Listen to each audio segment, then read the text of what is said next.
Before we take a look at some of the top remaining NBA free agents, want to hit on some of the latest deals that have come down. Eric Gordon is signing a 2-year deal with the Phoenix Suns. Now, we don't know what the details are. I think it's probably got to be the vet minimum unless they have one of the small exceptions remaining there. But I like this deal for Phoenix. They needed a bench scorer, and Eric Gordon's going to be able to provide that. He should be able to average 10 to 15 points per game. Coming off the Suns bench. They obviously have their core four right now with Bradley Beal coming on board, joining Kevin Durant, Devin Booker, and DeAndre Ayton. Ayton could still get moved. We'll see what happens there, but Gordon provides them with some much-needed bench scoring. Miles Bridges, there was a lot of chatter. What's going to happen with Bridges after the domestic issue last year, missed all of last season, got a 30-game suspension from the NBA, but the NBA is honoring 20 of those games served from last year, so he'll only have to serve 10 this year.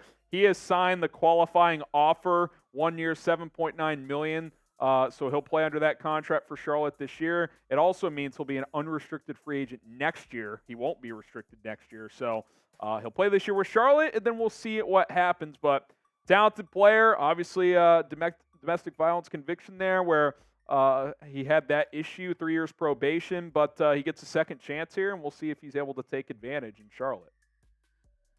Lonnie Walker the fourth signing a 1-year deal with the Brooklyn Nets. No details at this exact moment, but not a big surprise that the Lakers are letting him go after they brought back Austin Reeves, after they brought back D'Angelo Russell as well.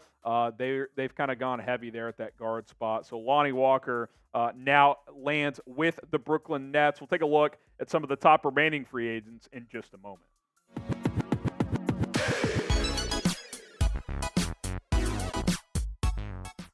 You're watching NBA Now by Chat Sports. My name is Harrison Graham. We're in the middle of day 3 of NBA Free Agency 2023, and still some notable names out there that teams can sign in free agency. So we're going to take a look at about 15 available free agents coming up here on today's show.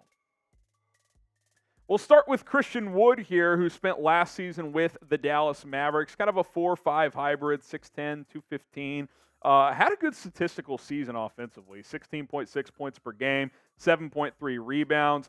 Shot the ball well, over 51% from the field, almost 38% from three-point range, but the effort isn't always there. He seems to clash with teammates and coaches. I think that's why he remains unsigned. I think that's why the Mavericks haven't brought him back at this point and probably won't. But if a team wants to take a chance on a talented player, Christian Wood could be that guy.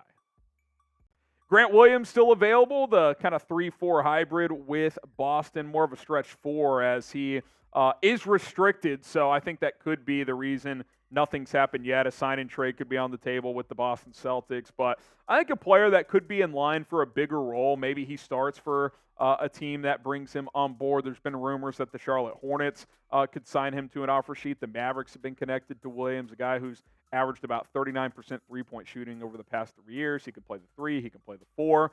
We'll see where he ends up. Now, who do you think is the top free agent left on the board at this point in NBA free agency? Drop a name down in the comment section right now. Who is the best remaining NBA free agent for 2023? It's hard to pick one. I think there's 4 or 5 you could decide between, but let us know who you think that is. Next up is P.J. Washington, as he had a career year with the Hornets, averaged almost 16 and 5, 45% from the field almost, about mid-30s from 3. He's improved in that area. Similar to Grant Williams, not quite the shooter, but has had a bigger role in Charlotte and has been able to take advantage of that. Stretch 4 is kind of his role. He can defend some wings, though, out on the perimeter if needed. He's also a restricted free agent, so I think him and Grant Williams' markets are probably very similar as they bring similar things to the table. Kelly Oubre Jr. still out there as he had a good season with Charlotte last year. Not the most efficient, but fairly efficient. 20 points per game, grabbed 5 rebounds, 43% from the field.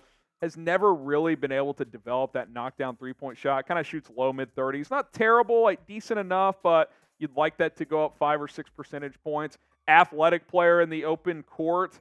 The defense comes and goes, so I think he could be a mid-level exception target for somebody. Mason Plumlee, arguably the best pure center left in NBA free agency, depending on how you view Christian Wood positionally. 11 points, 9 rebounds. Look, he's like your ideal backup center. Traditional center, he's going to set screens, roll to the basket, he'll grab rebounds for you. Can dish a little bit out of the high post as well. 3 assists per game last year. I'll be curious to see where he ends up signing.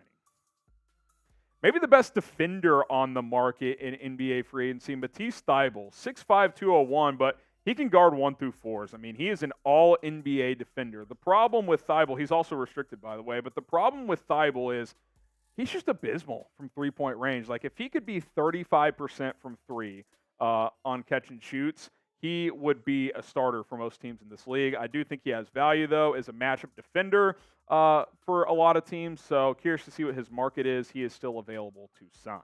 Subscribe to us here at Chat Sports if you want to stay up to date with the latest NBA news, rumors, trades. We had all your draft coverage. We'll do that again over the next year. Free agency, everything else that's surrounding the association. Go ahead and hit that subscribe button. It's youtube.com/chatsportstv. It's 100% free. All you got to do is subscribe to the channel right now. Ayo Dosunmu, a restricted free agent guard. The Chicago Bulls have re-signed Kobe White, 3 years, $33 million, up to $40 million. They signed Javon Carter, 3 years, $20 million. Is Ayo Dosunmu still in their plans? They might let a team sign him to an offer sheet and then make a decision. I like him, had a really good rookie year. Similar production last year, but didn't shoot the ball as well from 3. He shot 37.5% his rookie year, shot like 31% this past year, but got that dog in him, good defender. I think he can be a backup point guard or even a 2 for a contending team. We'll see if the Bulls bring him back or if not, where he ends up going. Torrey Craig, one of the better small forward options remaining in free agency. 7.5 points last year, 5.5 rebounds, decent shooter. He'll give you some 3 and D off the bench. Scrappy defender who can guard 1 through 3s, occasionally 4s as well. We'll see if the Suns bring him back or if he ends up elsewhere. Been a lot of chatter around Malik Beasley, a handful of teams interested in him, according to Michael Scotto of Hoops Hype. Kind of a flamethrower. He can really get hot from three-point range, but very streaky there. Didn't have one of his better shooting seasons a year ago. The Lakers have kind of loaded up on bringing back a lot of their guards. We'll see if they have room for one more. Terrence Ross still available to sign in NBA free agency as he got traded from the Magic to the Suns midseason last year. He can be a guy that can score in a hurry. Now, he doesn't give you a lot on the defensive end at this point in his career, but he is capable for going for 20 points on any given night. I think the Suns would like to bring him back for the vet minimum, but he might be looking for just a little bit more. How about Paul Reed? What's his nickname? Big Ball Paul? B-Ball Paul? Good backup. He's developed nicely in Philadelphia. Can play the 4, can play the 5. He kind of knows his role as well. We'll see if Philadelphia is interested in bringing him back, but he remains unsigned. Montrezl Harrell's still available on the free agent market. He certainly does not have the impact that he once had as a 6th man of the year type of player with the LA Clippers, but I like an energy guy off the bench who can still score a little bit. It doesn't give you anything defensively, but offensively can still be a bucket every now and again. Garrett Jones Jr., one of the better athletes remaining in NBA free agency. Doesn't give you a ton statistically, but in the open court, can run and gun a little bit. Has some bunnies on him as well. Positional versatility, can play the 2, can play the 3, but he remains unsigned as well. So there you go. Some of the top players remaining in NBA free agency. I'll just verbally mention, who am I mentioning here real quick? TJ Warren, wanted to mention him as well. He's not what he once was, but someone who can score a little bit. Ended up in Phoenix late last season, but still someone that is out there in NBA free agency. If you want more NBA free agency coverage, we're the channel for you. Subscribe to Chat Sports.